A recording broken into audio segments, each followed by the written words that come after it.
اب میرے بھائیو جو اگلی آیت آ رہی ہے نا سورۃ المائدہ کی آیت نمبر 35، یہ میں سمجھتا ہوں کہ خصوصاً سب کانٹیننٹ میں تو بالخصوص ایک ایسی آیت ہے جس کے اوپر پورے کے پورے فرقے کھڑے ہوئے ہیں، اور وہ کہتے ہیں جی قرآن میں اللہ تعالیٰ نے واضح حکم دے دیا ہے کہ وسیلہ تلاش کرنا ہے۔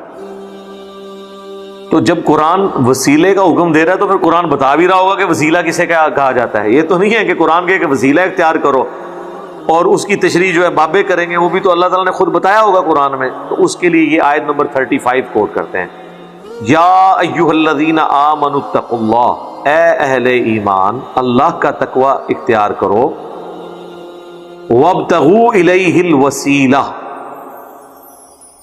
اور اس کی طرف وسیلہ تلاش کرو۔ یعنی آپ نے تقوی اختیار کرنا ہے اور اس کی طرف وسیلہ اختیار کرنا ہے۔ وَجَاهِدُوا فِي سَبِيلِهِ لَعَلَّكُمْ تُفْلِحُونَ، اور جہاد کرو اس کے راستے میں تاکہ تم فلاح پا جاؤ۔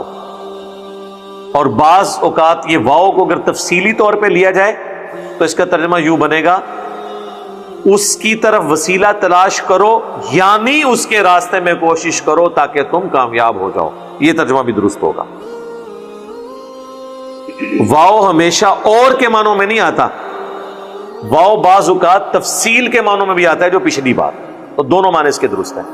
اب جہاد سے مراد فوراً ہمارے لوگ سمجھتے ہیں شاید تلوار اٹھا کے یا بندوق اٹھا کے جنگ کی جائے، وہ قتال ہوتا ہے جو جہاد کا ایک جز ہے۔ جہاد جنرل ٹرمنالوجی ہے، اس کا ایک حصہ قتال ہے۔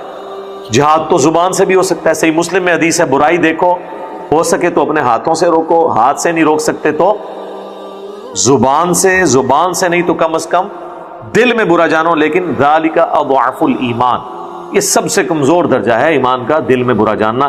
یعنی اللہ کی بھی خواہش ہے کم از کم زبان سے برائی کو برائی کہا جائے۔ اس لیے یہ ایک کریٹیکل ایشو ہے۔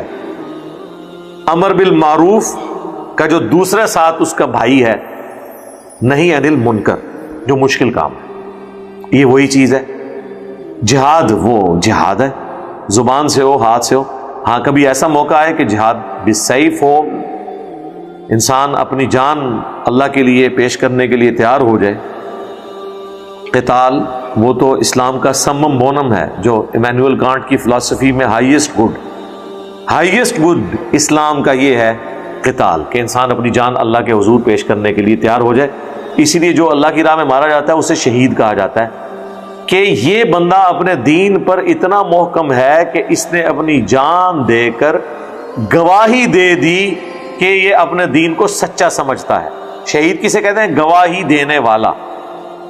ویسے تو ہمیں پتا ہے کہ جو مر جائے اللہ کی راہ میں وہ شہید ہے، لیکن شہید کا لفظی مطلب ہے گواہی دینے والا۔ تو گواہی کیا دیتا ہے کہ دیکھو میں جس دین پر ہوں میں اسے اتنا حق سمجھتا ہوں کہ میں نے اپنی جان دے دی، میں نے زبان حال سے پریکٹیکلی اپنی جان دے کر یہ ثابت کر دیا ہے کہ میں گواہی دیتا ہوں کہ یہ دین حق ہے۔ اسی لیے بخاری مسلم دونوں میں حدیث ہے، اللہ کے محبوب علیہ السلام فرماتے ہیں میری خواہش ہے کہ میں اللہ کی راہ میں قتل کیا جاؤں، پھر زندہ کیا جاؤں، پھر قتل کیا جاؤں، پھر زندہ کیا جاؤں، پھر قتل کیا جاؤں، پھر زندہ کیا جاؤں، پھر قتل کیا جاؤں۔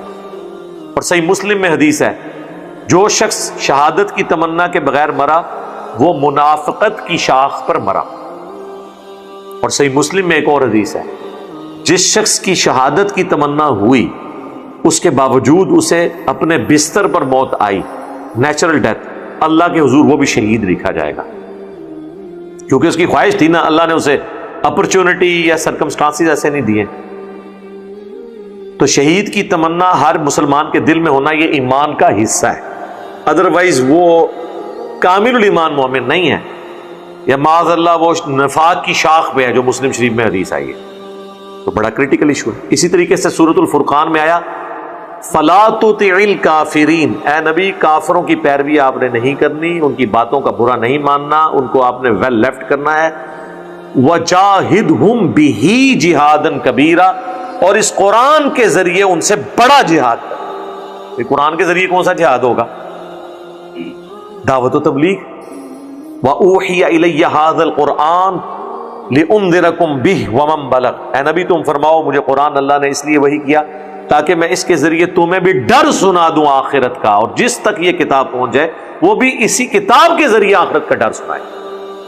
تو یہ ہے جہاد، دعوت و تبلیغ کا کام فضائل اعمال یا فضائل سنت کے ذریعے نہیں، اللہ کی کتاب قرآن کے ذریعے، جو نبی علیہ السلام کا خلیفہ ہے دنیا پہ، مسلمانوں کی ٹیکسٹ بک ہے، انسٹرومنٹ آف دعویٰ ہے، وصی رسول ہے، حجۃ الوداع پر نبی علیہ السلام کی نصیحت ہے، غدیر خم پر اہل البیت کے ساتھ جس کا ذکر کیا گیا کہ یہ ہدایت کا نور ہے، اللہ کی رسی ہے، جو اسے پکڑے گا وہ ہدایت پہ ہوگا، جو چھوڑ دے گا گمراہ ہو جائے گا، جو صحیح مسلم میں آیا، اور قرآن میں آیا وَاعْتَصِمُوا بِحَبْلِ اللَّهِ جَمِيعًا وَلَا تَفَرَّقُوا، اللہ کی رسی قرآن کو مضبوطی سے تھام لو اور فرقوں میں مت بٹو۔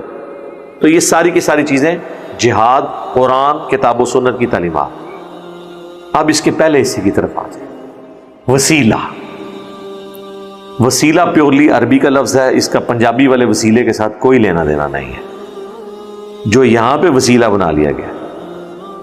عربی کا وسیلہ اور ہے، پنجابی کا وسیلہ اور ہے، اردو زبان میں ہم جو دین کی اصطلاح کے طور پر جو وسیلہ استعمال کر رہے ہوتے ہیں وہ اور ہے۔ یہاں کا وسیلہ کیا ہے؟ انڈیا، پاکستان، بنگلہ دیش کا، یا یہاں پہ جو فرقے ہیں بریلوی دیوبندی جو ڈومیننٹ آپ کو جو نظر آتے ہیں، ان کا وسیلہ یہ ہے کہ یہ سمجھتے ہیں کہ اللہ تعالیٰ تک ڈائریکٹ نہیں پہنچا جا سکتا تو بزرگوں کو بیچ میں ڈال دیا جائے۔ اور پھر مثال کیا دیتے ہیں؟ وہ کہتے ہیں دیکھیں جی چھت پہ آپ ڈائریکٹ نہیں پہنچ سکتے، سیڑھی کے ذریعے پہنچیں گے، لیکن پوری زندگی سیڑھی کے اوپر کھڑے ہو کے گزار دیتے ہیں، یعنی بابوں کے قدموں میں رہتے ہیں، چھت تک نہیں پہنچتے پھر بھی، یعنی کبھی تو اللہ تک پہنچ جائے نا، پھر کہیں گے بابا جی سائڈ دو تسی ہن سانو اللہ نال ڈائریکٹ ہون دیو۔ اور پیر نصیر الدین نصیر صاحب نے کتاب لکھی نا پیری مریدی کی شرعی حیثیت، اور ایک اور کتاب الجواہر التوحیدیہ فی التعلیمات الغوثیہ، شیخ عبد القادر جیلانی کی کتاب ہے فتوح الغیب، توحید کے اوپر بڑی کلاس کی کتاب ہے، اتنی زبردست کہ امام ابن تیمیہ نے اس کتاب کی شرح لکھی ہے۔ تو اس کے اقتباسات جو ہے نا پیر نصیر الدین نصیر رحمہ اللہ نے نا جمع کیے الجواہر التوحیدیہ، یعنی توحید کے موتی شیخ عبد القادر جیلانی کی تعلیمات کی روشنی میں۔ اس میں انہوں نے لکھا ہے کہ یہاں لوگوں کو بڑا کرنے کے لیے ان کے ساتھ اللہ کا نام جوڑا جاتا ہے اور کہا جاتا ہے یہ اللہ کا ولی ہے یا اولیاء اللہ ہے، اللہ کا نام جوڑ کے اسے بڑا کیا جاتا ہے۔ جب وہ بڑا ہو جاتا ہے پھر اسی کو پکڑ کے رکھتے ہیں، پھر اللہ بیچ میں سے نکل جاتا ہے، صرف ولی رہ جاتا ہے، ولی اللہ کا بھی اللہ ختم ہو جاتا ہے۔ آپ دیکھ لیں ولی اللہ بہت کم لوگ لفظ استعمال کرتے ہیں، اے ولی نے جی وہ بڑا پہنچے ولی ہے، وہ کہتے ہیں ولی اللہ بھی بچو کاٹ دیتے ہیں، یعنی اللہ کو اٹیچ کیا تھا اس کو بڑا کرنے کے لیے، وہ اتنا بڑا ہو گیا کہ اللہ نکل گیا اسی کو بڑا کر لیا۔ وسیلہ اگر اختیار کیا تھا تو اللہ اور اس کے رسول تک پہنچنے کے لیے، اللہ رسول تک تو نہیں پہنچے، وہ انہی کے قدموں میں رہتے ہیں۔ کہتے ہیں جی پہلے فنا فی الشیخ ہوتا ہے، پھر فنا فی الرسول، پھر فنا فی اللہ۔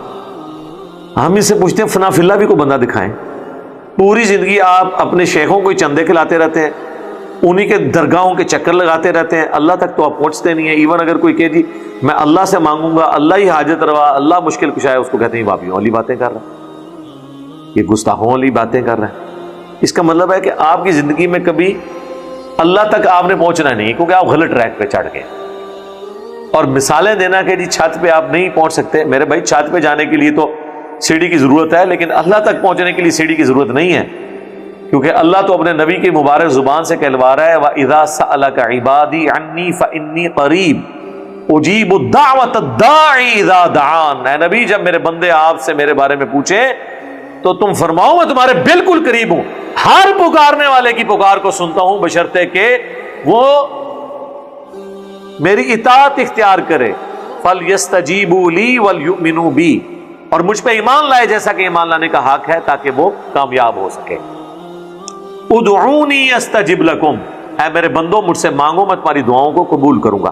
اللہ نے تو کوئی بیچ میں بندہ ڈالا ہی نہیں ہے، کوئی قرآن کی ایک دعا دکھائیں انکلوڈنگ حضرت آدم علیہ السلام کی دعا کے جس میں کوئی بندہ بیچ میں ڈالا ہو۔ اللہ 40 کے قریب کم از کم دعائیں قرآن میں آئی ہیں ربنا کے سیغے کے ساتھ. کوئی بابا، کوئی بزرگ، کوئی فرشتہ، کوئی پیغمبر نہیں اس میں. تو اللہ تو یہ کہہ نہیں رہا میں بندہ بھی چھپانا ہے، تو زبردستی مثالیں دے رہے ہو دنیا کی. اس کے لیے پھر میں نے ایک پھکی تیار کی ہوئی ہے میرے پاس، تو آپ کو پتہ ہے نا اینٹی وینم ہے، کیونکہ کوبرا سانپ کاٹ جائے اس کا علاج کوبرے کے زہر سے ہی ہوتا ہے، اسے کہا جاتا ہے اینٹی وینم. تو دوائی یعنی کوئی اثر نہیں کرتی. تو اس کا اینٹی وینم میں نے یہ رکھا ہوا ہے کہ اگر آپ اللہ کے لیے مثالیں بیان کریں گے نا، تو پہلی بات ہے قرآن میں آیا کہ اللہ تعالیٰ کے لیے مثالیں بیان نہ کرو، حتیٰ کہ یہاں تک آیا وَلَا تَقُولُوا عَلَى اللَّهِ إِلَّا الْحَقِّ، اللہ پہ مت کوئی بات کیا کرو مگر وہی جو حق پر مبنی ہے، جھوٹ نہ بولو. لا تغلو فی دینکم، اپنے دین میں غلو نہ کرو. اللہ نے تو یہ بیان کر دیا کہ میرے لیے کوئی مخلوق کی مثال بیان کی جائے سوائے ان مثالوں کے جو اللہ نے قرآن میں خود بیان کر دی. دوسرا، دنیا کی ساری مخلوقات، اس کائنات کی ساری مخلوقات مل کے قیامت والے دن اللہ کی عدالت میں کسی شخص کے خلاف جھوٹی گواہی دے دیں، یہ بالفرض ہے سمجھانے.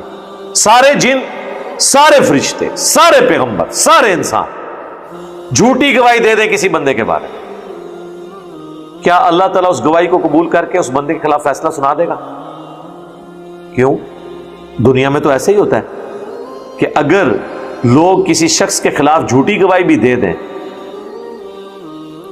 اور ظاہر ہے کہ کوئی ایکسٹرا کوئی ثبوت نہ ہو اس کو اپنی بے گناہی ثابت کرنے کے لیے، تو دنیا میں اس کی سزا ایگزیکیوٹ ہو جاتی ہے. تو آخرت میں بھی ہو جانی چاہیے، کیونکہ آپ تو دنیا کی مثالیں دیتے ہیں نا. تو دنیا کا اگر قاضی، کیونکہ قاضی کے پاس تو علم الغیب نہیں ہے، وہ جو سامنے گواہی ہے اس کی بنیاد پہ فیصلہ کر دیتا ہے، تو اللہ کو بھی چاہیے کہ وہ بھی فیصلہ کر دیں.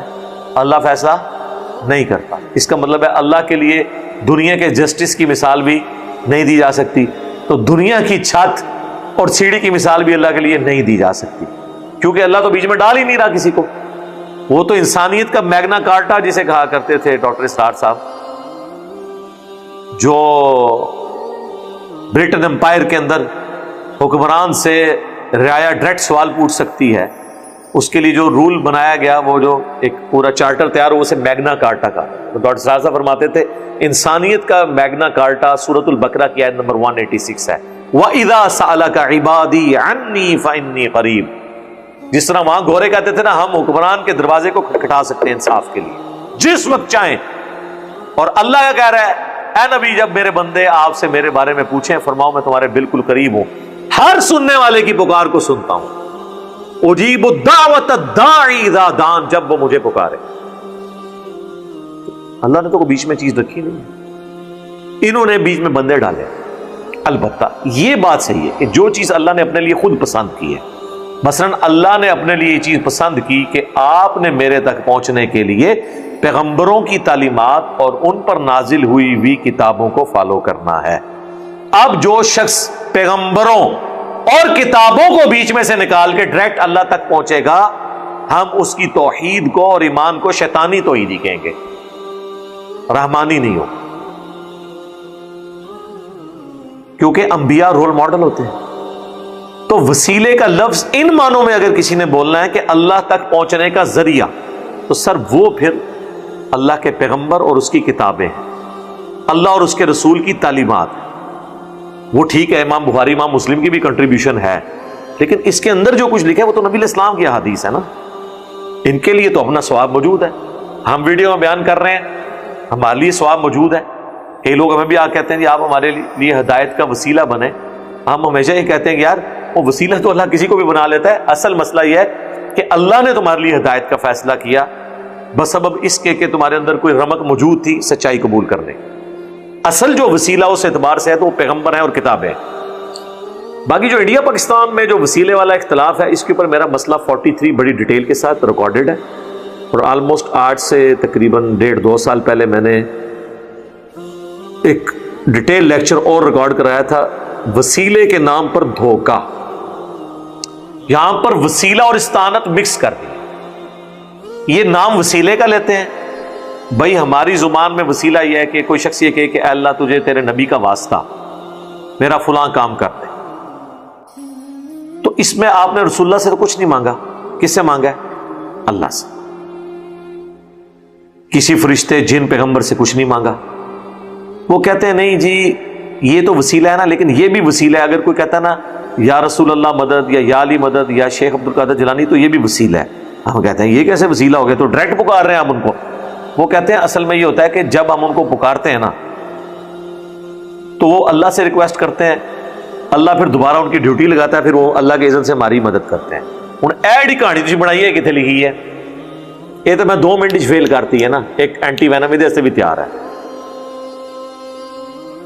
وہ اینٹی وینم یہ ہے کہ اللہ کے بندو اگر اسی طریقے سے آپ نے چیزوں کو ماننا ہے تو بتاؤ بارش کون برساتا ہے؟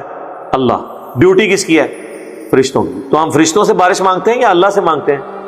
اللہ کے نبی علیہ السلام نے فرشتوں سے بارش مانگی یا اللہ سے؟ اور صحابہ کرام نے صلاۃ الاستسقاء پڑھ کے رسول اللہ یا کسی فرشتے سے بارش مانگی یا اللہ سے مانگی؟ اللہ سے. حتیٰ کہ صحیح بخاری میں 1010 نمبر حدیث ہے، انا کنا نتوسل الیک بنبینا. حضرت عمر کہتے ہیں اے اللہ پہلے ہم تیرے نبی کے وسیلے سے تیری طرف متوجہ ہوتے تھے، یعنی ہم ان سے دعا کرواتے تھے اپنے حق میں، اور تو بارش نازل فرماتا تھا. اب ہم ان کے چچا کو لے کے آئے کیونکہ حضور علیہ السلام فوت ہو گئے، لیکن حضور علیہ السلام کے دنیا سے جانے سے آپ کی بزرگی تو ختم نہیں ہوئی ہے. آپ کی بزرگی آج کی ڈیٹ میں اس سے زیادہ ہے جو آپ کی مبارک زندگی میں. کیوں؟ وَلَلْآخِرَةُ خَيْرٌ لَكَ مِنَ الْأُولَى. یہ اللہ نے اپنے نبی کو گارنٹی دی ہے، اے نبی آپ کی زندگی میں آنے والا ہر اگلا لمحہ وہ پیچھے جو گزر چکا ہے اس سے بہتر ہوگا. حضور کی قبر کی زندگی آپ کی دنیا کی زندگی سے بہتر ہے، آپ کی آخرت کی زندگی قبر کی زندگی سے بہتر ہوگی، آپ کی جنت کی زندگی آپ کی آخرت کی زندگی سے بہتر ہوگی قیامت. تو یہ تو مسلسل آپ کو اللہ تعالیٰ کے درود سے اللہ کی رحمتوں سے نفع پہنچ رہا ہے. اللہم صلی علی محمد وعلی آل محمد. تو نبی علیہ السلام کی بزرگی کیا ختم ہو گئی تھی جو حضرت عمر کہہ رہے ہیں؟ اس لیے کہ حضرت عمر کو پتا تھا اب ہم حضور کے ساتھ کمیونیکیٹ نہیں کر سکتے. جب دنیا میں موجود تھے تو صحابہ اپنے مسئلے حضور کے پاس لے کے جاتے تھے. اسی طریقے سے میں نے پچھلے دنوں ایک ویڈیو اور ریکارڈ ہوئی ہے قبر رسول سے جا کر شفاعت مانگنا، جو واقعہ عرابی والا پیش کرتے ہیں. 1 گھنٹہ میں نے لگایا اس پہ ان کی تسلی کروائی کہ خدا کے لیے یار یہ معاملات اس طرح نہیں ہیں، تم لوگ کس طریقے سے جعلی روایتوں کے اوپر چلتے ہو. حضرت عمر نے امت کو عقیدہ دے دیا کہ آپ وسیلہ شخصی یہ ہے کہ کسی نیک بندے سے اس کی زندگی میں جا کے آپ دعا کروائیں. اس کی اصل تو قرآن میں موجود ہے. قرآن میں کئی جگہ حضور کو کہا گیا اپنے صحابہ کے لیے دعا کریں. سورہ توبہ میں آیا نبی آپ کی دعا ان کے دلوں کی آنکھوں کی ٹھنڈک کا سبب ہے. ظاہر ہے آپ کسی شخص کے لیے اللہ کے نبی دعا کریں، اس کو اس سے بڑا اور نفع کیا پہنچ سکتا ہے. تو حضور کی دعاؤں کا حصہ آج بھی ہمیں مل رہا ہے جو آپ نے اپنی زندگی میں اپنے آنے والی امتیوں کے لیے دعائیں کی ہیں. لیکن آج تو کوئی نہیں کر سکتا. صحیح بخاری میں ایک صحابی کی پنڈلی ٹوٹ گئی، عبداللہ بن عتیق. نبی علیہ السلام نے ان کی ٹانگ سیدھی کر کے مبارک ہاتھ پھیرا تو وہ جڑ گئی، اور وہ کہتے ہیں مجھے یوں لگا جیسے کبھی ٹوٹی نہیں تھی پنڈلی کی ہڈی. لیکن آج اگر کسی کی پنڈلی کی ہڈی ٹوٹ جائے گی تو آرتھوپیڈک کے پاس اسے لے کے جائیں گے، قبر رسول پہ تو نہیں لے کے جائیں گے. نہ صحابہ کرام قبر رسول پہ لے کے جاتے تھے.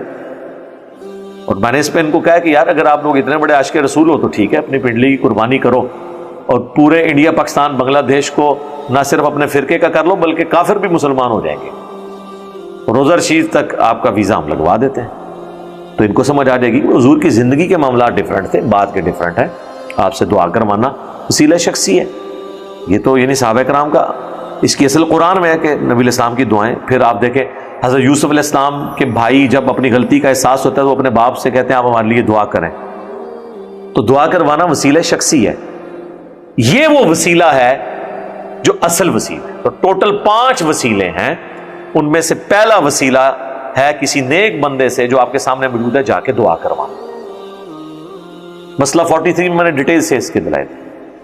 دوسرا وسیلہ ہے نیک اعمال کے ذریعے اللہ کو واسطہ پیش کرنا، جو قرآن میں ہے وَاسْتَعِینُوا بِالصَّبْرِ وَالصَّلَاةِ. صبر اور نماز کے ذریعے اللہ کی مدد چاہو. بخاری مسلم میں 3 لوگ غار میں پھنس کے تھے اور آگے پتھر آ گیا. تینوں نے اپنے ایک نیکی اللہ کی بارگاہ میں پیش کی اور کہا اس کے وسیلے سے اگر یہ عمل تیری بارگاہ میں قبول ہے تو اس پتھر کو ہٹا دے. تھوڑا تھوڑا کر کے وہ پتھر کھسکا اور وہ آزاد ہو گیا. یہ دوسرا وسیلہ ہے اپنے نیک اعمال کا جو آپ نے اللہ کی رضا کی خاطر کیے. آپ اللہ کے حضور پیش کریں، اللہ تعالیٰ اس کی برکت سے آپ کے پرابلمز کو سوالو کریں. تیسرا وسیلہ ہے اللہ تعالیٰ کے کلمات تامہ کے ذریعے، اللہ تعالیٰ کے کلمات کے ذریعے جو قرآن میں آیا وَلِلَّهِ الْأَسْمَاءُ الْحُسْنَى فَادْعُوهُ بِهَا، اللہ کے لیے ہے سارے اچھے نام، اللہ کو اس کے ناموں کے ذریعے پکارو۔ جو ہم کہتے ہیں نا اعوذ بکلمات اللہ التامات من شر ما خلق، اللہ تعالیٰ کے جو اسماء قرآن میں ہے اس کے ذریعے اللہ کی طرف متوجہ ہوتے ہیں۔ صحیح بخاری اور سنن ابو داؤد میں حدیث ہے کہ اے اللہ، ابراہیم اپنے دو بیٹوں اسحاق اور اسماعیل کو ان کلمات کے ذریعے تیری پناہ میں دیتے تھے، میں بھی اپنے دو بیٹے حسن و حسین کو ان کلمات کے ذریعے تیری پناہ میں دیتا ہوں۔ اعیذکما بکلمات اللہ التامہ من کل شیطان وہامہ ومن کل عین لامہ، ہر طرح کے شیاطین کے اگینسٹ، ہر طرح کی نظر لگانے والی چیزوں کے اگینسٹ میں تیری پناہ میں دیتا ہوں۔ بسم اللہ الذی لا یضر، میں اس اللہ کے نام کے ساتھ آغاز کرتا ہوں کہ جس کے نام کی برکت سے زمین و آسمان میں کوئی چیز نقصان نہیں پہنچا سکتی۔ لا الہ الا اللہ وحدہ لا شریک لہ، یہ سارے اللہ کے کلمات، یہ تیسرا وسیلہ ہے۔ اور چوتھا وسیلہ ہے نبی علیہ السلام کے مبارک تبرکات سے فیض حاصل کرنا، جو صحیح مسلم میں ہے کہ حضرت اسماء نے نبی علیہ السلام کا ایک کالا جبہ کسروانی طیالسی نکالا اور کہا یہ حضور پہنتے تھے، ہم اس کا دھون مریضوں کو شفا کے لیے پلاتے ہیں۔ حضور کی وفات کے بعد بھی اس سے لوگ نفع حاصل کر رہے ہیں، یہ بھی ایک ذریعہ ہے اللہ سے شفا حاصل کرنا، لیکن یہ جعلی نہ ہو بنے ہوئے تبرکات، اصلی۔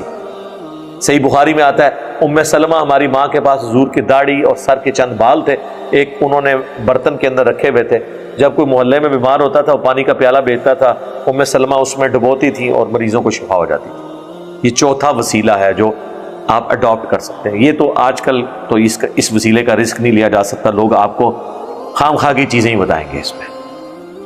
اور پانچواں وسیلہ یہ ہے کہ آپ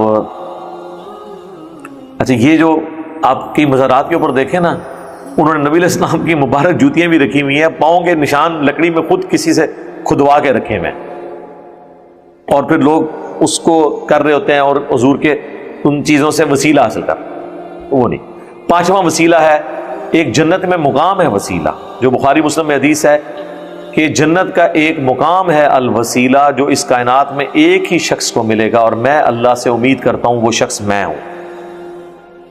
اچھا، جنت میں حضور کا پڑوس تو مل سکتا ہے، لیکن حضور جس مقام پہ ہو گئے وہ کسی کو بھی نہیں ملنا، وہ ایک ہی مقام اللہ نے بنایا الوسیلہ۔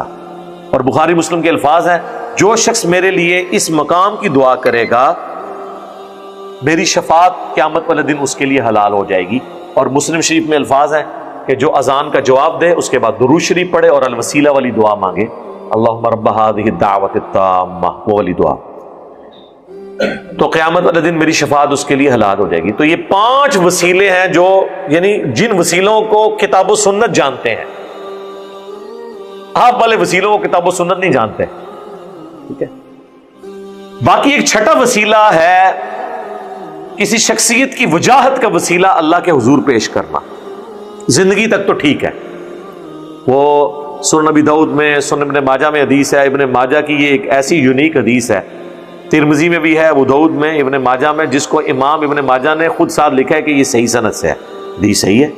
وہ ایک نبینا صحابی نبی علیہ السلام کے پاس آئے کہ یا رسول اللہ، اسی کے اوپر انہوں نے پورا لیکچر دیا تھا، وسیلے کے نام پہ دھوکا، بھی وسیلے کو ہم مانگتے ہیں، یا رسول اللہ دعا کریں میری بینائی آ جائے۔ آپ نے فرمایا صبر کر لو تو جنت ہے۔ ان کا نہیں یا رسول اللہ آنکھیں چاہیے، جنت لب بھی جانی ہے، کچھ بھی ہے تیرے محبوب کی امت سے ہیں۔ ان کے لیے تو خیر جینون تھا۔ حضور نے فرمایا جاؤ وضو کرو، وضو کیا، 2 نفل پڑھے اور کہا دعا پڑھو۔ اس دعا میں الفاظ تھے، اے اللہ میں تیرے نبی کے وسیلے سے تیری طرف متوجہ ہوتا ہوں، اور اے اللہ کے نبی میں آپ کے وسیلے سے آپ کے رب کی طرف متوجہ ہوتا ہوں، اے اللہ میرے نبی کی دعا میرے حق میں، میرے نبی کی شفاعت میرے حق میں قبول فرما۔ ان کی بینائی واپس آ گئی۔ اچھا، اس میں تو مانگے ہی اللہ سے ہے، اے اللہ میں تیرے نبی کے وسیلے سے تیری طرف متوجہ ہوتا ہوں، اور یا رسول اللہ میں آپ کے ذریعے سے آپ کے رب کی طرف متوجہ ہوں۔ یہ وسیلہ شخصی ہے جو حضور سامنے موجود تھے، جو حضرت عمر کا فرمان ہے 1010 نمبر حدیث صحیح بخاری، کہ جب تک تیرے نبی ہم نے موجود تھے، انا کننا نتوسل الیک بنبینا، ہم اپنے نبی سے دعائیں کرواتے ہیں۔ یہ آخری الفاظ کھا جاتے ہیں جو وہ صحابی کہتا ہے کہ اے اللہ میرے نبی کی دعا میرے حق میں قبول کر. یہ پہلے پڑھتے ہیں اے اللہ میں تیرے نبی کے وسیلے سے متوجہ ہوتا ہوں, یا رسول اللہ میں آپ کے وسیلے سے. آگے بھی پڑھو نا, آگے نہیں پڑھنا, کیونکہ آگے پھر ان کے عقیدے کی جڑ کٹ جاتی ہے. البتہ اس کا ایک طریق جو ہے سنن طبرانی المعجم الکبیر طبرانی میں موجود ہے, جس کو امام طبرانی صحیح مانتے ہیں, جس کی وجہ سے میرا شروع سے موقف اس حوالے سے لینیٹ ہے. میرے خلاف بعض بریلویوں نے کلپ چڑھائے کہ یہ وسیلے کے معاملے میں پلٹی کھا گیا. نہیں سر, میرا 2012 کا لیکچر وسیلے والا دیکھیں, آج 2021 چل رہا ہے ستمبر. میں نے اس وقت بھی نبی الاسلام کا وسیلہ اللہ کی بارگاہ میں پیش کرنے کو بدعت نہیں کہا تھا. میں نے کہا تھا اس سے بچنے میں عافیت ہے, اور جو پیش کرتے ہیں ہم کوئی فتویٰ نہیں لگاتے, کیونکہ امام طبرانی اس روایت کو صحیح سمجھتے ہیں. اس کا اگلا ورژن جو ابن ماجہ اور ترمذی والا ہے نا, کہ یہ اس حدیث کے راوی جو عثمان بن حنیف ہیں, حضرت عثمان غنی کے دور کے اندر ایک کوئی اس طریقے سے شخص تھا ضرورت مند, وہ حضرت عثمان کے پاس گیا, انہوں نے اس کی طرف توجہ نہیں کی, تو حضرت عثمان بن حنیف کے پاس آیا تو انہوں نے کہا کہ میں تجھے ایک دعا تعلیم کرتا ہوں, جو میرے سامنے کی یہ دعا ہے, وہ نابینا صحابی والی. تو وہ دعا اس نے کی تو اس کی وہ حاجت پوری ہو گئی حضرت عثمان کے دور میں, کہ یا رسول اللہ میں آپ کے وسیلے سے. تو وہ کہتے ہیں جی یہ والا پورشن جو ہے بتا رہا ہے کہ ہم آج بھی حضور کا وسیلہ پیش کر سکتے ہیں. سر کریں, ہمیں کوئی اعتراض نہیں, اس میں آپ یہی کہیں کہ یا رسول اللہ میں آپ کے وسیلے سے اللہ کی طرف متوجہ ہوتا ہوں, اے اللہ میں تیرے نبی کے وسیلے سے تیری طرف متوجہ ہوتا ہوں, میرے نبی کی دعا میرے حق میں قبول فرما. کریں. یا رسول اللہ مدد نہیں اس میں ثابت ہوگا, اغثنی یا رسول اللہ نہیں ثابت ہوگا اگر آپ نے اس کا کچھ کرنا بھی ہے. یہ توسل اور وسیلہ ہی ہوگا, استعانت اور استمداد نہیں ہوگا اگر آپ نے اس کو لے کے بھی چلے. لیکن آپ یہاں تو رکے ہی نہیں, آپ تو بابوں بزرگوں تک پہنچ گئے ہیں, ان تک جو آپ کے چندوں کے محتاج تھے, آپ نے ان کے وسیلے ڈالنے شروع کر دیے ہیں. آپ نے تو ہر حد پھلانگ دی ہے.